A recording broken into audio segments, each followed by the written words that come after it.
Hello guys! Welcome back ulit sa Circuit Trucks Mini Vlog. Share ko lang ang ginawa kong project na mini car wiper na gawa sa Arduino. Para siyang totoong wiper ng kotse, pero mini version lang. How it works? Gamit natin ang rain sensor. At kapag makapag-detect ng tubig, puta ng gagalaw ng turbo. At kapag wala ng tubig o ulan, automatic na titigil ang servo. Ang mga parts na ginamit ay ang Arduino Uno, dalawang servo na nakamount na sa mini car wiper natin, at jumper bars na already soldered na, rain sensor, at nakapower siya via USB cable.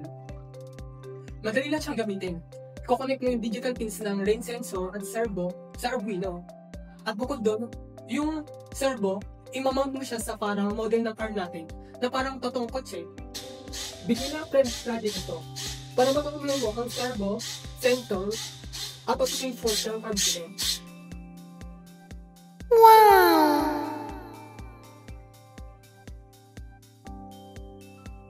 Kung gusto niyo pa ng ganitong mga mini builds, like, follow, and subscribe our official pages. Rock on!